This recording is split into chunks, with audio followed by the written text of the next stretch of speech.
don't know what's happening.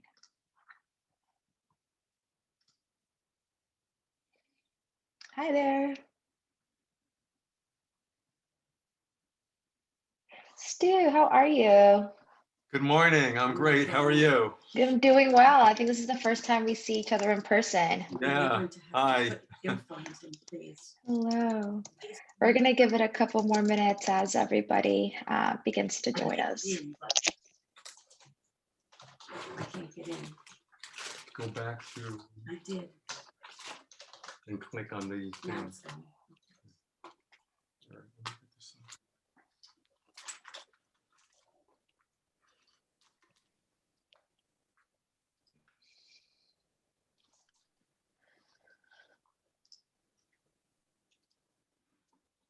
Hi, Stefania. So you will be enabling interpretation? So Yes, we don't right have to now. do consecutive? Okay. Also, Earwing is waiting to be let into the reproductive rights group. Okay, I will send a message right now.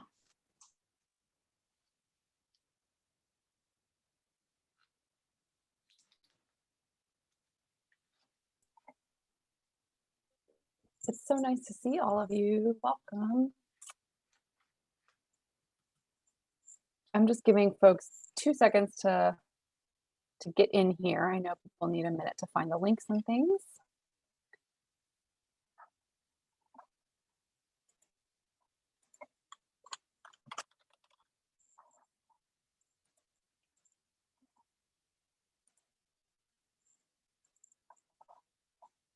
Just give us a minute.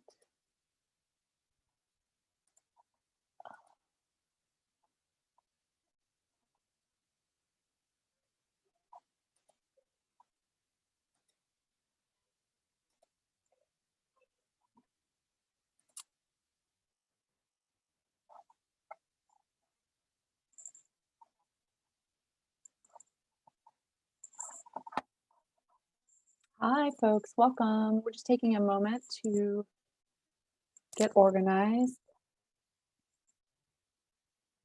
Stefania or Mochte, do you want to give a quick intro to the interpretation? Just remind folks where to click.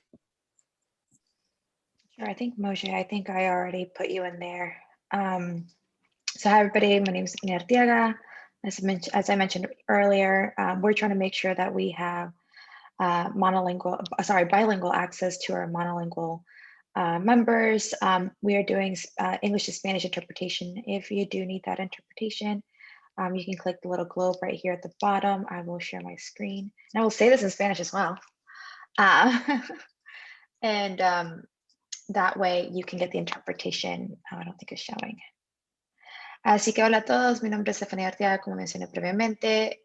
Si nos están acompañando y necesitan una interpretación simultánea a la misma vez, pueden utilizar el globito que miran aquí en pantalla que dice interpretación y elegir el lenguaje que gusten.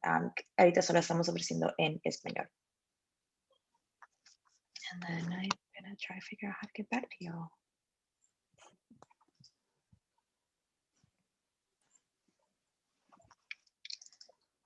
Okay. Everything good on the interpretation? Okay. Yep. So welcome. Stefania and I wanted to just introduce ourselves. You've already met her, but my name is Webb. I'm the Senior Policy Counsel here at the North Carolina affiliate of the ACLU. And just to give you a quick intro, I am on our policy and advocacy team, and my primary role is to monitor the state legislature and lobby there on the full range of issues that we work on, and then to support policy work that we do in other venues, like with administrative agencies in the state and local governments.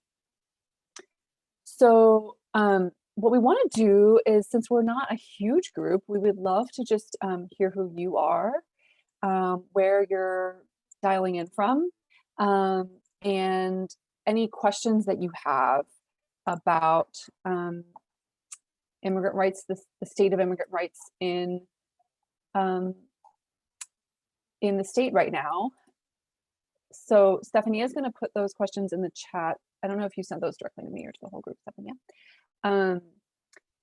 And then while folks are going around, I'm going to put up a poll to ask you of the issues that we're thinking about talking about today, what you're most interested in. So give us a moment to do that. But in the meantime, Stephanie, do you want to call on folks to keep us moving through? Is that okay? Yes, absolutely. So I guess if you want to start with Stu. Okay, thank you, Stefania. My name is Stu Gershon, and I am coming in now as co-leading the Immigrant Justice Committee for the Stan Greenspan Center. So this is a new area for me, and I am wanting to learn as much as I can and to make as much of a difference as I can, and to provide the Greenspan Center with an agenda about what is really important for the center to get behind and advocate for in 2021. Thank you, Stu. So just general information you would like to know, is that correct? I'm always interested in general information. The other day I heard you talk about the Senate Bill 101 coming up to the Judiciary Committee this week. So if there's any more information about what we need to know about that, that would be, I mean, there's a dozen things I'd like to know more about, but that I think is timely. Thank you. I guess we'll go with our board chair next, Ken. Hello, everyone. My name is Ken Wade. I'm on the board of the ACLU here in North Carolina, and I am interested in these issues, obviously because of their importance to not only here in North Carolina, but nationally. And you know, I'm hopefully optimistic that there'll be comprehensive immigration reform with the change in administration, and some of these issues that we're fighting on a state-by-state basis will be, if not taken care of, at least less onerous than they seem to be today. Thank you, Ken. Stephanie is going to take over on the poll because I wasn't able to make it happen. So Faisal, would you like to go? Thank you, Ann. Good morning, everybody. Faisal Khan from Chapel Hill, but currently at Carolina Beach. A bit of relaxing here. Interested not only in state of North Carolina, but what's going on nationwide. With the new administration, as Kenneth have alluded, there are some positive changes, but we are far from it. My concern is about accountability. I would like to see Stephen Miller be accountable and prosecuted. I think if we don't do that, I think we're going to have another repeat with more dire consequences. So there is a comprehensive bill on the table. You know, there's a lot of things that need to be discussed. So I'm interested in about the accountability and about a lot of people that are coming in the border. I'm already in touch with the Austin Relief, where they're trying to find people to accommodate them. So I'm working with some of the groups here locally. And I am not very pleased with the Biden administration opening some of the detention centers that have been very controversial about the abuse and putting kids into cages, which I think is unacceptable. So I'm going to finish here by, I'm glad that we have a new administration, but I'm not very pleased some of the things that I have undertaken, especially the accountability. I think that is extremely important for us to move forward. Thank you. Thank you. Tayaba? Hi, nice to see some familiar faces on here. I miss you guys. My name is Tayaba Qureshi. I'm a former ACLU board member, and I'm now reintegrating back into the immigration law firm that I was starting in before the pandemic hit us. So my focus has become kind of very narrow now because of I'm just doing client cases. And so I guess my question is, what can small firms like the one that I work for do in support of an immigrants' rights movement as a whole? And also, you know, like just some of the things that like I think about daily, right, for my clients is, okay, well, how can my client get therapy, both for her own mental health, but also so that I can use that as evidence in her case, right? That she's suffered substantial trauma and things like that, right? So what are some especially low cost or free services that are available that I can refer my clients to, not just those who are Spanish speaking people, but also, Arabic speaking clients or Urdu speaking clients, or some, other language services that are available. So that was two questions were, what can small firms do in coalition with the ACLU? I would love to see some more knowledge and more structure built around what are the supports that immigrants need as they're going through their cases with an attorney. So like therapy, like at one point they might become eligible to get a driver's license or to get a Obamacare, application in. So who is going to be there to help walk them through that process? That's not something the lawyer can do. What are some other agencies who can help do that? And thirdly, just kind of continuing to raise the awareness at district attorney offices and local police departments about U visas and what they can do to what those departments can really do to help get someone get legal status based on a very legitimate trauma and crime that has occurred against them. And a lot of times they make up these ridiculous things like, oh, we don't sign things that are more than 5 years old, or we don't sign things where the parent is applying on behalf of a minor child who was abused in school, right? Which according to the law is allowed, but they're just like, we just don't want to get our hands dirty. We just don't want to bother with it. We only want straightforward cases. And so that kind of really, it's very painful and very difficult when we know that it's allowed, but we just can't get the police department to cooperate. So those are the three things that I'd love to hear about. Thanks. Thank you. I hope we can continue this conversation later because I feel certain we won't have time to cover all of that. Sure. Felicia, would you like to give a quick intro?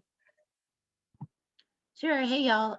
Felicia, she, her pronouns. I'm currently in New York, but most of the time out in Western North Carolina. I think that my questions as a board member for ACLU, I think my question is more around like, how do we support and how do we grow? I think the immigrant rights part of the work, and how does that fit into especially like our criminal justice aspect? So just thinking about the like opportunities for intersections with smart justice and some of those pieces. So I think that's my ongoing question. Yeah, I think that's probably the only thing I have. Thank you. Karen? And no, if folks don't want to speak up, you don't have to, but all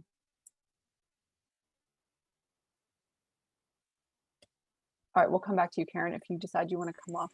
Oh, go ahead. The only thing that I can add is that I'm a caregiver and I'm stuck at home.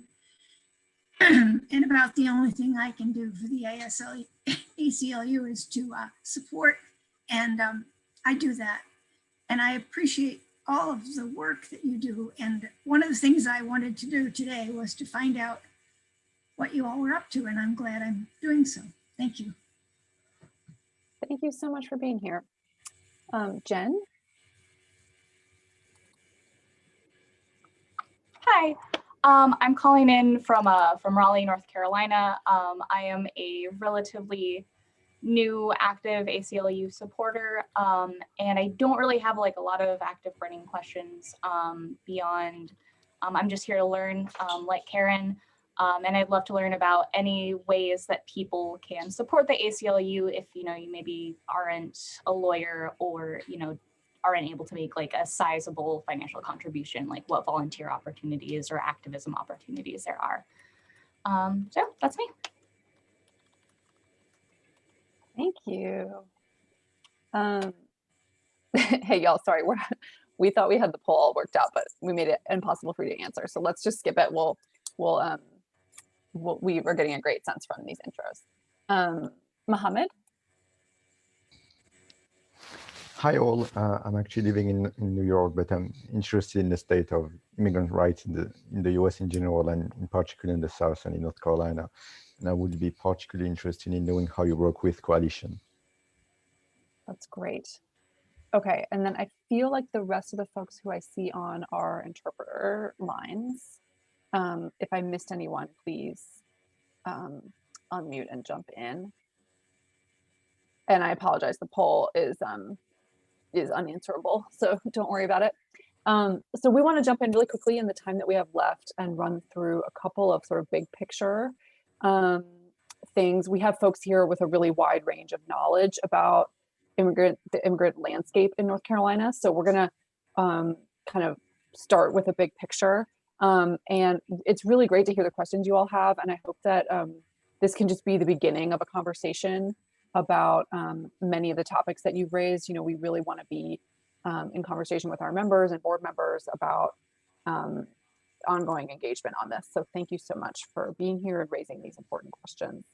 Stefania, do you want to give our intro sort of like overview of where we are in terms of ICE enforcement in the state and what we're seeing in terms of counties collaborating with ICE and that work that you've been doing? Yeah, absolutely. So thank you for all the great questions, y'all. As you can tell, immigration is extremely broad, and we see immigration impacting communities through federal measures or local decisions. So one of the things that I focus on the most at the ACLU is the relationship between local law enforcement and ICE. And that is through local voluntary partnerships, either through what is considered a 287G agreement, so a contractual agreement between ICE and sheriff's departments to deputize sheriffs to have powers of ICE agents, whether it's through this new, whether it's through what's called just simply honoring detainers. And so what that is just an ICE agent sends a request, say to Chatham County Sheriff's Office requesting that they hold X individual an additional 48 hours past their time for their local charges. And then one new trend that we've really started seeing in the state of North Carolina that is extremely troubling to us, and that we're trying to better understand and are looking at the administration to help us with this, is the introduction of what's called WSO agreements, warrant service officer agreements. To just kind of give you a historical context of this, goes without saying that the Trump administration was very difficult when it came to immigration enforcement and immigration collaborations. And one of the things that we started seeing and working on ourselves as well in 2019 was fighting back against anti-immigrant bills and the expansion and the collaboration of ICE enforcement and sheriffs. And so what ended up happening through this is, as I mentioned also with the interview with Gaza, was that we started seeing ICE trying to enter into ICE agents, ICE field offices, talking to state legislators about introducing anti-immigrant legislation. And so HB 370, for example, was not only introduced here in North Carolina, it was introduced in Georgia, and it was introduced in Florida as well. But what's important to note about this is that North Carolina and Georgia, those bills did not pass. In Florida, it did. But what happened in Florida was that there was a particular sheriff who started looking at the contracts and the relationships between local law enforcement and ICE, and even at like orders for pencils, orders for toilet paper, and seeing how he could incorporate contractual agreements with ICE into these agreements. And so what the sheriff ended up doing was creating the warrant service officer agreement, which is an agreement that uses the same legal code that gives 287G officers the power to be deputized, but does so in a way in which there is less accountability. So WSOs are contracts that don't have expiration dates, that are completely voluntary. Training time for officers who are being deputized is much shorter, it's 8 hours. And also their powers are limited. There's not a lot of accountability around, having community conversations, and of course, county governors are fronting the cost. We've had conversations with our national office around what it would look like to have some possible litigation around these agreements during the Trump administration. And now what we're doing is heavily advocating in a federal level that the Trump administration does away with WSO agreements, 287G agreements, and also what's called secure communities. Do we have these in North Carolina? Yes. So our favorite sheriff is Sam Page from Rockingham County. He's been a strong proponent of Trump's anti-immigrant rhetoric and has been a big lobbyist for him. And so Rockingham County is the first county to enter into the agreement in April of 2020. At this point, we have 4 287G agreements, and I want to say 16 WSO agreements in the state. Mind you, we have 98 jails in the state. And all of the new WSO agreements are in rural areas, and where we're seeing that the immigrant population is about 1%. So we're seeing that there's a possible correlation between serious anti-immigrant and racial profiling issues as well. And then just lastly, as far as our state and the collaboration with local law enforcement, through the 2018 sheriff's elections, and I will make this really quick because I know I'm out of time. We've also seen that though we had amazing, fantastic, beautiful wins, we've also seen ICE really trying to figure out how to coordinate with these very far right pro-Trump sheriffs, and which results in an IGSA, an intergovernmental service agreement. So it's a request for bed space. You've heard of Alamance County Jail. Alamance County has a contract that was in the millions, I believe, to house immigration detainees. And this was a result of getting this contract terminated in Mecklenburg County. Yeah, and then Rockingham County, of course, at the end of the year, and this is something, there's a lot of you who had questions about the administration and what's happening around enforcement and priorities for deportation. Yes, as Ann mentioned, the Rockingham County Sheriff was one of various sheriffs and state officials who entered into this contractual agreement with DHS pro-Trump officers or staffers, not staffers, but people who work for DHS, to try to intentionally deter the Biden administration from changing their priorities for removal. Mind you, a lot of this was done through executive orders. It's not something that has passed through Congress. That's a lot.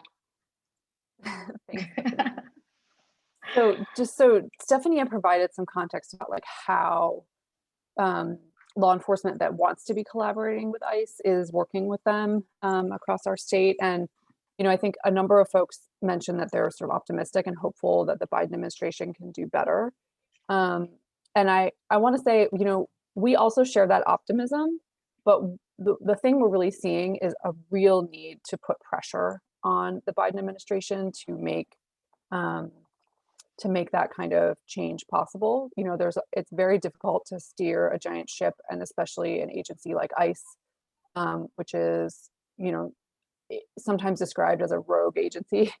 But, the administration does in fact have power over ICE. And so they have started to put out some positive statements about policy changes in terms of immigration enforcement, but they are not nearly as strong as we would like to see. That's a really good question, Stuart. Stephanie, do you want to answer the question about how funding flows through some of these agreements with ICE? Yeah, so county dollars have to be put up front to pay for this resources. So a perfect example is Mecklenburg County. They were sued because a lot of the detainer requests that are utilized to hold people are done so in very questionable ways. And there were multiple people in Mecklenburg County that were being held on ICE detainers that weren't even under their name. Mecklenburg County was never getting reimbursed from the federal government for holding people. And of course, the state ended up paying that lawsuit. As far as the IGSAs go, that is different. The IGSA, there is a reimbursement for the daily bed rate. However, it is never the full amount. There is still a deficit that occurs at the end of the day. So for example, Alamance County holds ICE detainees in its jail for a certain period of time. I believe it's like 30 or 40 days before they are transferred to the ICE detention facility in Georgia. And they actually receive funding to pay for at least a portion of the cost of holding those folks in the county facility. Yeah, but if any lawsuit were to occur, it would be Alamance County who would be paying it up, not ICE. So I just wanted to shift quickly to the state landscape, just since we're in the middle of the legislative session, and wanted to make sure folks were aware of what we're seeing happening at the state level, because these things are really connected. Like Stephanie was describing, the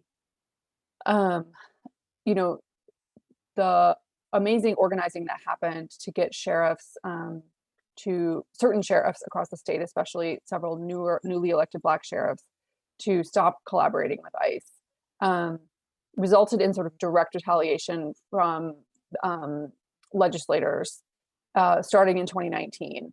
So they put forward a bill called HB 370 last session. That bill passed and was defeated through the governor's veto. And now what we're seeing in this new session is that essentially the same bill has been reintroduced. And we're expecting it's going to have its first hearing most likely on Tuesday at 11 in the Senate Judiciary Committee. Sorry, that hearing actually got pulled. I forgot. It keeps getting put on the schedule and taken off, which suggests that there might be some fighting going on behind the scenes about what the content of the bill should be. But we are expecting to eventually see it appear in committee. And we're also seeing a number of related bills, some of which we've seen before and some of which are slightly different than what we've seen before. There are bills, the sort of general theme is like punishing local governments that have, or maybe considering engaging less with ICE in favor of sort of building more community safety and focusing on the community's needs.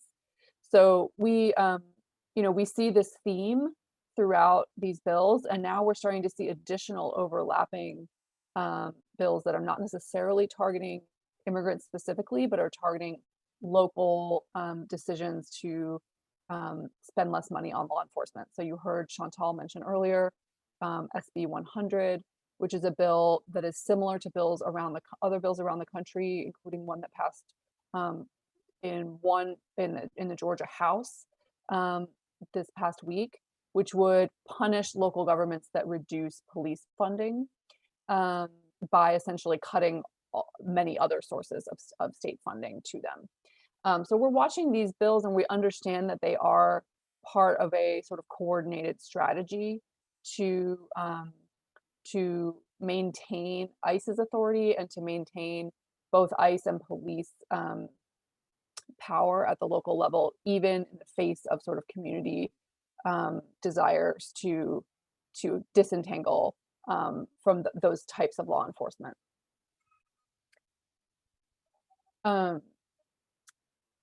Sorry, I'm just trying to check the chat to see what other questions have come up.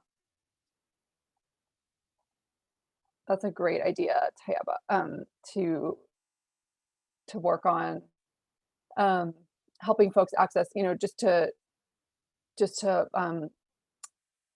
plug really quickly, Stephania and others in this room have been working on trying to help folks who are in immigration detention get access to attorneys for bond to get out of immigration detention. It can be really hard to navigate that system alone. And there are a lot of other needs and collateral needs that folks who are in immigration detention or who are in the deportation process really need, including mental health services and other social services that are essential to sort of surviving that experience. Stephanie, you have my cell phone number. or you can get it from Chantal, just text me and we'll set up a time to talk. Yeah, I'm happy to talk.